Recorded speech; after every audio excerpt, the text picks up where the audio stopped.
What's up, YouTube world?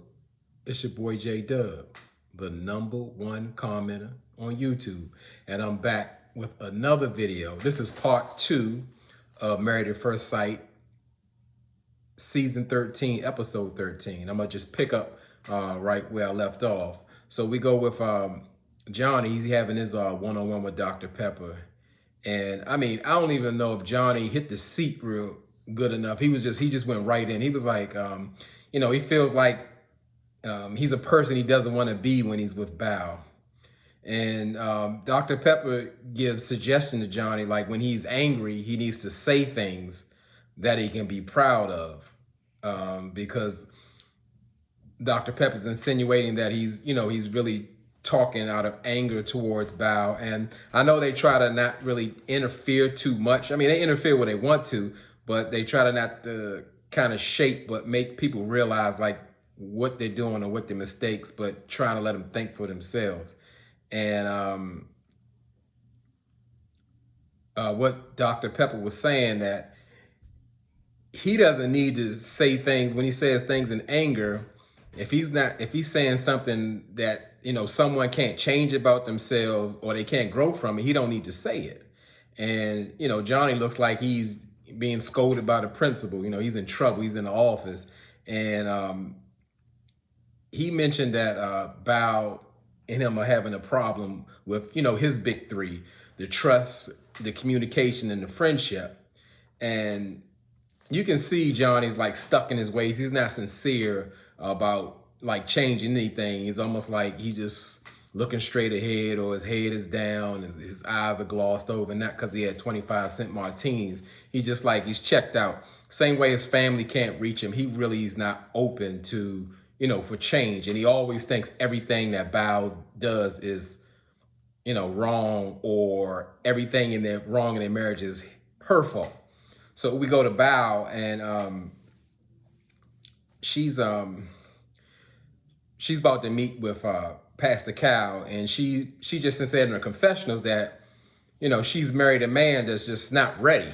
And you can kind of see Bao waking up. We all are cheering and rooting for Bao, or just wanting her to get into a better situation, because, Johnny is like, he's just awful to her. And she realized that Johnny doesn't appreciate her, and every time he speaks towards her, he tries to cut her down. And she gets that, and she feels that, she hears that. And Bao told Pascal, Johnny is pretty much, she can feel he's like 80% out the door. And they go to all like the flashbacks they was, showing that Johnny cutting her down. It was just like awful. It's hard to watch. It's like, how can y'all let her sit through that? Or like expert not intervene, like jump and say, we got to have an emergency meeting or something. Because the way, Johnny's talking about is straight abusive. He's verbally, emotionally. And to me, I say he projects violence. When you're just sitting around and somebody's screaming and cursing in the room and you don't know what's going to happen next. I mean, luckily production is there. So I guess too much can happen. I mean, more than it is. But I just think it's ridiculous that they don't intervene, because if there was a time to intervene, this is it. And Bao just says Johnny doesn't have that emotional maturity that he needs to be a loving husband or father, because that's always a part of most of the couples, they want to be a spouse as well, want to have children. And that's definitely something that she pointed out was real, because yes, could you imagine Johnny trying to raise a child? Johnny's a child himself. So what would he teach his children, and what type of environment would they be in? If him as a father always walking out, screaming, yelling, cursing, getting angry and rage, that's no place to have a marriage, let alone raise children. So Pastor Cal, he pretty much told Bao, and again, this is where I say Pastor Cal his pastorship shows up. Like, he's not a doctor, and he told Bao just to have like level 1 conversations. And Bao saying that's like really hard for her, because she's not a person who chit chats. Bao is an extremely strong communicator. So Pastor Cal is just more like play nice and just, I guess, to get along. So, and like, don't upset him, because once y'all go deep, if y'all ain't talking about something surface, Johnny explodes for no reason. And I think it's, again, terrible advice. But you again, Pastor Cal just shows he has a different perspective than a doctor. Is coming from a place where he he did make one point. I don't want to take all the credit from Pastor Cal. He did tell Bao that pretty much you can build foundations through the adversity, in which I do understand. Like if it's a, let's say, a normal marriage where they just having differences of opinion, but the way, like if Bao says anything against, or things that anything that Johnny doesn't like, everything sets him off. And it's almost like he enjoys going off on Bao. He likes to see her afraid and intimidated. So if it was a normal situation where two people were trying, they just had a difference of opinion, the more, not so much like you're having a struggle relationship, but if you go through things and see that y'all can make it together, your foundation strengthens because no marriage or relationship is not going to go without having disagreements, arguments, or going through situations. So the more you get through, the more like you're tough built. So I got that Pastor Cal said that, but like this situation that Bow's in is just it doesn't apply. Bow's mental stability is in question, because I mean, like, she's really going through it. But I will say, at some point, like I said, I know people are made up differently to handle situations a certain way, but I started to kind of look at Bao like, what more can he say to you to make you know that like you should get out? I really don't get that. I mean, Johnny didn't say, I'd rather have anybody but you. I don't even, he said, I don't like you. I mean, all that kind of stuff. I mean, that has to hurt her and bother her, but she's being strong for Johnny, but he has no intention of, I guess, sustaining the marriage. He wants to know what he can get from Bao. And that's what it really, like, it bothers me with the situation. Like, he's quick to perk up when it's sexy time and everything. He's with all that. That's the only time he seems interested in her. And just like he was talking, Johnny was talking to Ryan, he was excited about like date time, date night, and doing fun things.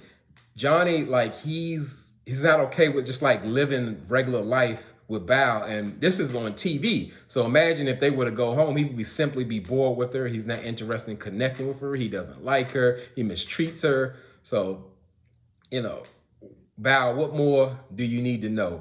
How much more are you willing to take? I got to start looking at Bao at this point. So, all right. So Pastor Cal, he meets with Brett, and he pretty much asks Brett, is there any chance that they could salvage the marriage? And he really wants to know, like, kind of where Brett thinks the marriage went downhill. And Brett would say probably after the honeymoon. And Pastor Cal pretty much is asking Brett to do what she hasn't done or wasn't willing to do. She wants to, Pastor Cal wants Brett to find out if Ryan is like willing to change, or to do something in the marriage. And what I did like this advice with Pastor Cal is like, you're afraid to talk to Ryan, but I mean, the marriage is going so poorly. What else? You don't have anything else to lose. So, I mean, talk to the man, find out the answers you need to know so you can move forward. It still doesn't make sense, but it really does. It's just almost like, in a sense, as far as communication, Ryan and Brett is the same person, in a sense of where, like, they don't want to rock the boat. They don't want to talk about the hard topics or serious things that will kind of upset things. So we see Ryan, he meets with Dr. Pepper, and Dr. Pepper wants to know the same thing, like, when did the marriage go south? And Ryan, his answer was different. He said it was pretty much at the Dr. Viviana home meeting that he had, and he pretty much, he didn't feel comfortable like sharing the things that he shared with Brett, and he just feels like the things that he has to say or how he feels, it'll hurt her. He's willing to document all the things he doesn't like about her, I guess, to prove his case why he can't be with her. But yet and still, as Dr. Pepper said, you have to communicate. It's so necessary in a relationship. It's if and she said, if you're afraid of hurting Brett's feelings, you don't need to say anything mean, but you need to say something that is actually constructive. And Dr. Pepper pretty much, flats out, she gonna give it to you straight up. She told Ryan, like, she needs him to actually try in the marriage. He hasn't been doing that. But Ryan promises more effort, but Ryan's a hard read. He almost is, he's dead in the eyes. He's dead inside almost. It's like, I don't know if this is his normal personality or he's so unhappy with being married to Brett. It's just that he's like totally checked out. But again, like I said, as the #1 commenter, I'm always in different comments on different channels, and it really surprises me, again, how many people believe that Ryan's approach is understandable. Like, you're dragging this lady's hopes along. She thinking she can, sustain a marriage when you're really not giving her anything. So she doesn't really know what to do. And at the same time, now you're hurting her even more by keeping her unsure of what's going on because you seem miserable. You don't want to spend time with her. The connection is not there and you have her guessing. Like, how does that make sense to do anybody like that? If you're in a relationship, you've grown up to be in a marriage, you certainly should be able to find the words to share how you feel. And I don't think that's too much to ask for anyone. Again, I know people have different strengths and weaknesses, but I don't think that's too much to ask. And, or just be by yourself. So Bao and John, they have this sit down after having their one-on-one, because that's how I was pretty much playing for each couple. You go have your one-on-one, then sit down with your spouse and ask them the questions that you need to be asked. And pretty much Johnny apologizes for saying all the mean things to Bao, but Bao isn't really feeling it. She's not sure if Johnny is sincere. So she doesn't know if that apology is real. And again, I have to give the props to Bao. That communication of her, it's very strong. It's great. It's not hard to understand anything. She's very concise and on point, even in, like I said, stressful times. She's like that rock. And Bao asked Johnny, is he willing not to run away from the marriage? Because like every time they blow up, he's there. And I mean, and you wouldn't believe, Johnny said he is yet to run away from the marriage. I'm like, what? And his definition is so much like, I'm not running away from the marriage when I go to my other apartment. I just, I kind of need to take a break and step back. But that's exactly what Bao means. I mean, like, it's okay to take a break. So, okay, maybe step in the other room or something like that. But just to leave and go home and say, take a day or two to cool off, that doesn't work in a marriage, and that's creating those insecurities with Bao. Like, oh, we have a blow up, Johnny's out. And that's what he's proven that he's done. But he's even yet to realize that what he's doing is actually retreating from the marriage every single time he doesn't like something or decides to just lash out at Bao. And it's ridiculous. And Johnny asks, that's Johnny's favorite question. What can Bao do for him for him to be more present in marriage? Like, she has to do something for him so he can be present in the marriage. And it's like Bao didn't really like dig into that question. She just more so put her boundaries down and said, like, the way Johnny's talking to her is just crazy, and she refuses to be treated like that anymore. And her standing up for herself, you can see Johnny, he's like fuming. He's visibly frustrated.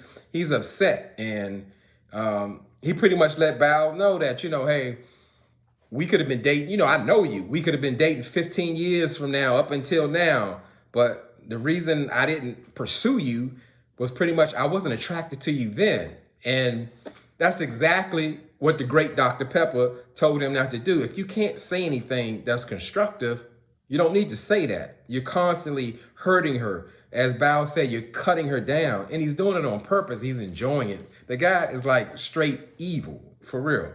So we see Jose, he has his one-on-one. And Jose is singing the praises about Rachel.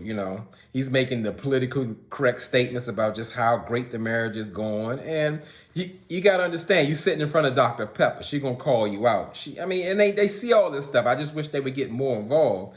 And, Dr. Pepper got to it because Jose almost kind of trying to give off like he's the victim. He doesn't want to come off controlling to his wife, and Dr. Pepper told him like listen, you are controlling, so we can get that out the way now. And Jose now, he's concerned that Rachel will leave him when times get rough. Like Rachel just gets up and walks out when they have an argument or something like that. I mean, he's trying to paint a picture and be the victim in the situation, and he doesn't see like his actions are creating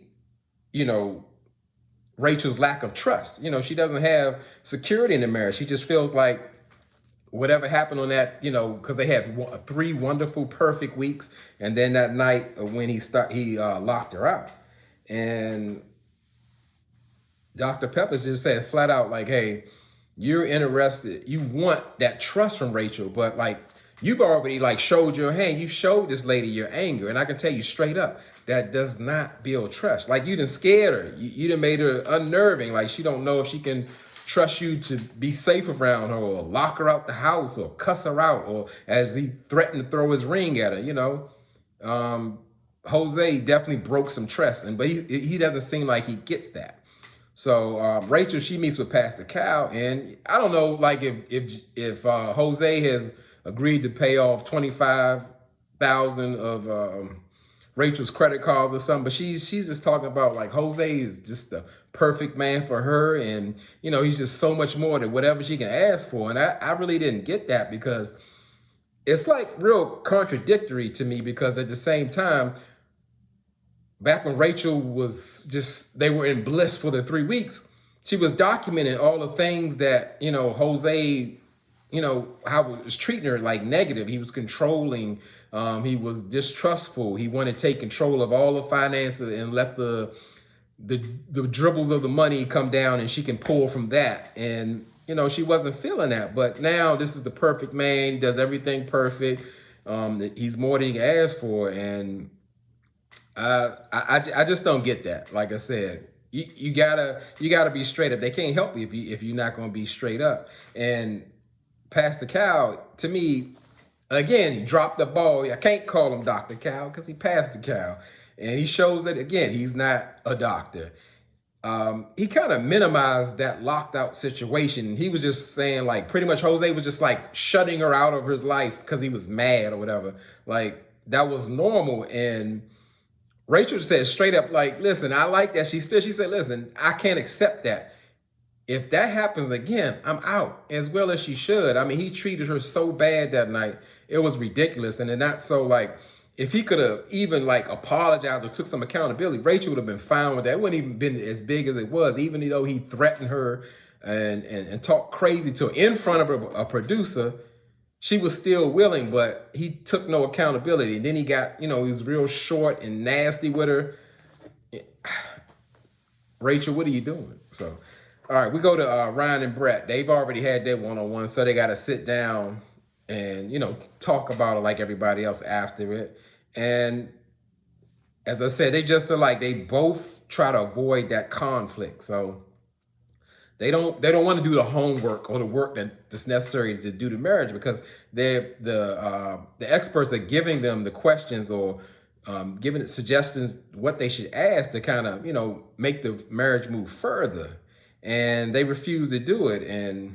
And Ryan, he's always putting it on somebody else. Like, Ryan said, I need you to call me out. And that reminded me, like, when his family, like from one of the first episodes, when they was speaking about Ryan and telling Brett about Ryan, like, yeah, you need to kind of pull him out of his shell and yank his chain or whatever.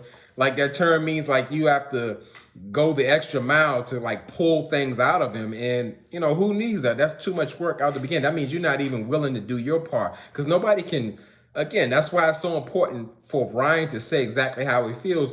No one can advocate for you. You must You must speak for yourself and say exactly how you feel. I got that tidbit from Talisa Ray.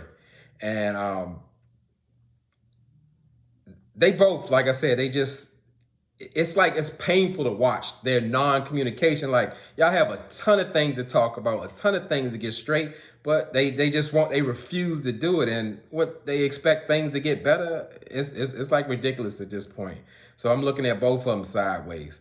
So Jose and Rachel, they meet up after their one-on-one, and Rachel, she wanted, her question, and I like Rachel is direct. She got right to Jose, and that's like that big blow up with him being locked out.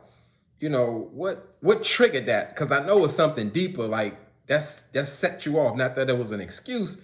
And Jose pretty much says that like he puts extra pressure on himself to have a marriage that doesn't look like his mother and his father. So because I guess I would say he's traumatized from childhood, from that divorce. He's a grown man now, but he's still messed up and haven't dealt with that. So when things aren't going perfect, it's like he's fighting within himself to do so. And I'm definitely not making an excuse, but it was good to hear like Jose isn't actually totally psycho, that's why he snapped. And it triggered him. But again, triggering is no excuse. Your triggers are your own. Now, and even when you tell a person what triggers you, not that it's not going to happen again, but you kind of let them know what's setting you off, and you need certain boundaries in situations to not upset you so much, but you still are responsible for managing them, regardless of your triggers. And I mean, that really made sense. And it's just more so Jose is going about it in the wrong way of trying to correct things. He thinks he can control everything to make everything's perfect. And we can see that that's kind of a theme going on. People are expecting perfection, and you're going to be disappointed every time you're looking for perfection in any person. So we see Mazak and no, let me skip.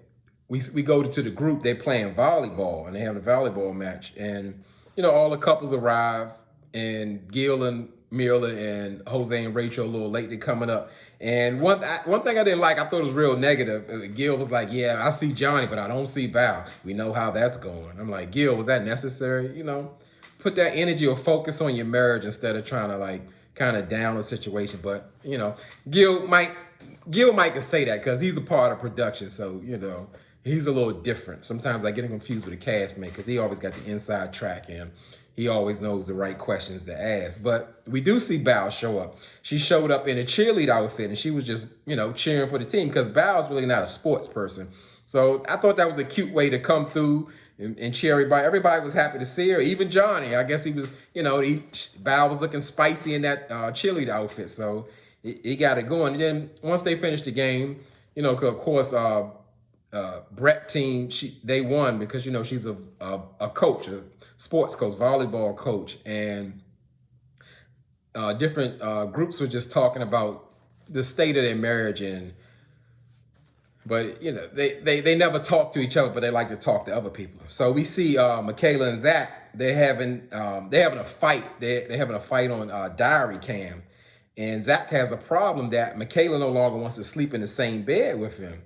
And pretty much the argument stemmed from Zach asking Michaela, like, what would your answer be if today was decision day? And I'm like confused because he doesn't understand what's like going on or what started it. And he's working out like a lot of confusion, and it's just not like making sense. It's almost like he's trying to stir up something or start something. Like, y'all know y'all barely making it or going to focus on putting positive things if you're trying to continue with the marriage, because Dr. Pepper already explained to you, like, you're not, only thing you're good with is just having dates and that'll work for you. But she's saying, hey, y'all, you got a serious problem in your marriage. You've actually made Michaela feel insecure because you're in a marital process and you're telling her you don't see a future with her. Now, okay, guess what? That's okay to do that, but don't expect her to be all in when you tell her that. That doesn't make sense. So pretty much Michaela isn't down. She doesn't see the point where, like, hey, both of us said no, that we wouldn't be on we wouldn't say yes on decision day. I really think Michaela just, I guess, showing pride, saying to Zach like she really wouldn't say yes. Because I think if Zach said yes, I think she would have said yes. However, she knows that Zach isn't, he got one foot out the door. So rightfully so, she's not invested.